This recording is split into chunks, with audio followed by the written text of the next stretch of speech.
The world operates on a script, not a suggestion. A directive, you're assigned a role.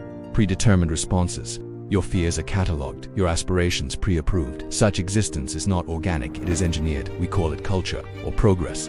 It functions as a hidden curriculum. Constant subtle indoctrination saturates our media, our education, and our daily interactions. It trains us to react predictably, to conform, and to accept the narrative. Societal hypnosis runs deep and pervasive. Most do not perceive the strings, believing their thoughts are their own and their choice is autonomous. Others perceive the manipulation and choose to ignore it. They prefer comfort and the ease of compliance. Identifying this foundational control is the initial hurdle. It is the first taboo. Name the script, acknowledge the roles, recognize the puppeteer. This understanding shatters constructed reality, demanding a different way of seeing and a different way of living. The choice is stark, and its implications are profound. We witness the deceptions. We register the discord. A quiet alarm sounds within, yet we proceed, integrate, and accept. Why? For a semblance of calm and transactional efficiency. This represents the comfort trap, our active endorsement and our tacit consent. Observe the financial channels, digital ledger entries, contactless payments. Our entire fiscal identity is digitized and centralized. Every transaction becomes a data point. Every interaction is logged. We trust these systems, having no practical alternative, or so we are told. Freedom is absent here. It is engineered dependence within a closed loop. Consider the screens we consume. The stories they project and the ideals they normalize serve more than just diversion. They serve as formation, subtly, persistently. These narratives reshape our internal compass. They dictate acceptable thought, define virtue, and elevate vice through a constant stream of ideological programming. We exchange clarity for simplicity. We trade truth for smooth operation. This bargain is not neutral. It is a surrender and an abdication of critical thought. We understand the cost, yet we pay it anyway. This marks our complicity and our willing submission to the convenient lie. Our silence remains their strength.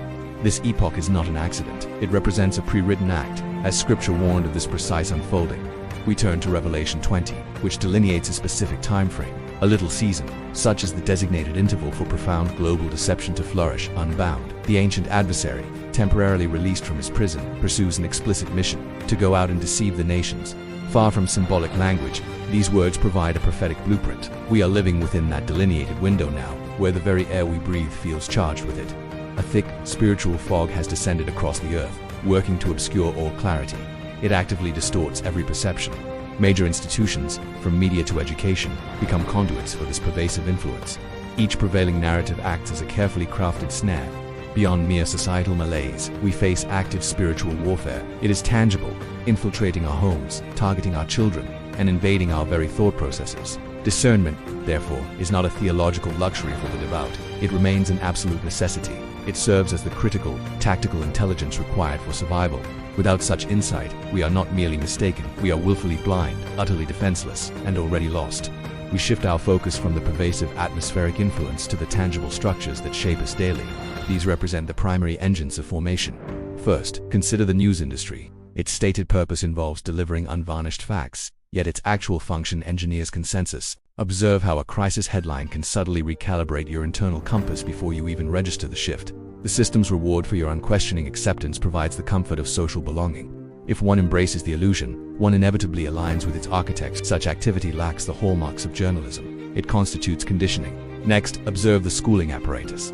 Its stated aim seeks to impart knowledge and cultivate independent thought, but its true operation drives systematic acculturation. Rewards for conformity include official credentials and access to higher tiers of society.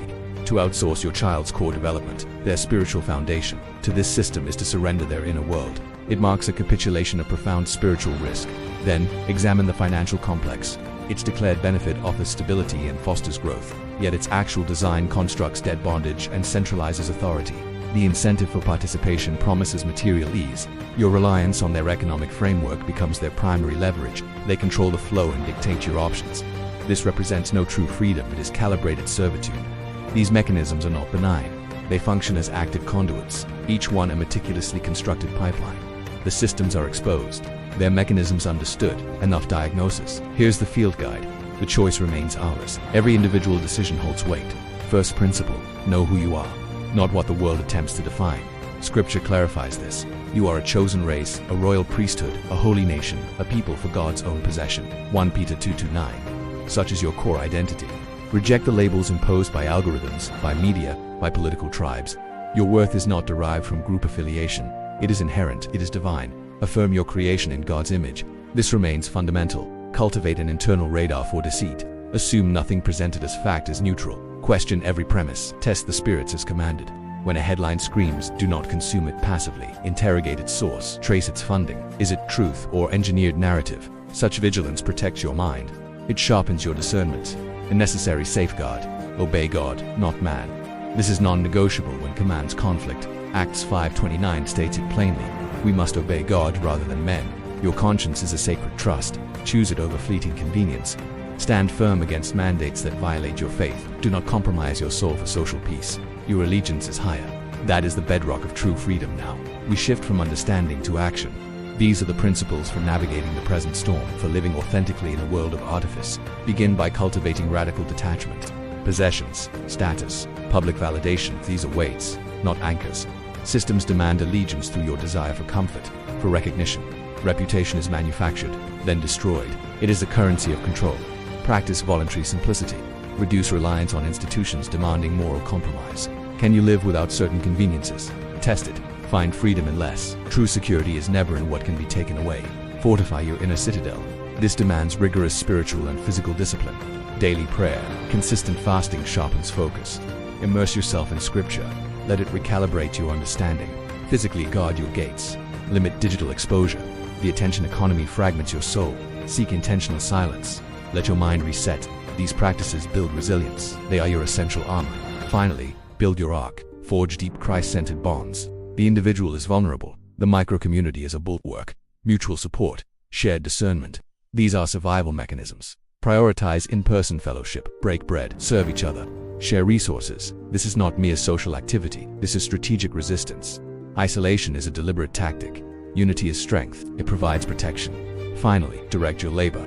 Engage in work that builds rather than dismantles.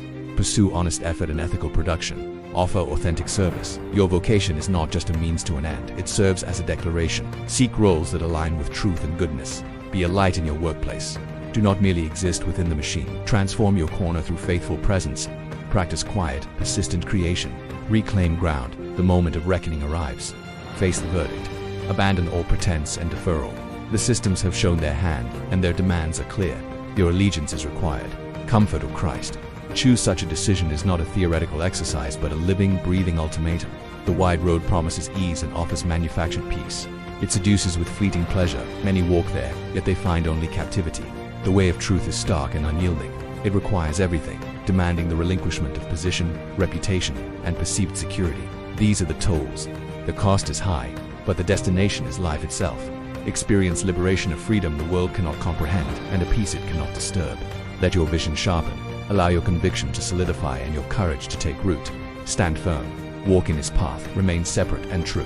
His truth acts as your shield, your guide, and your ultimate reward. Go now. Live it.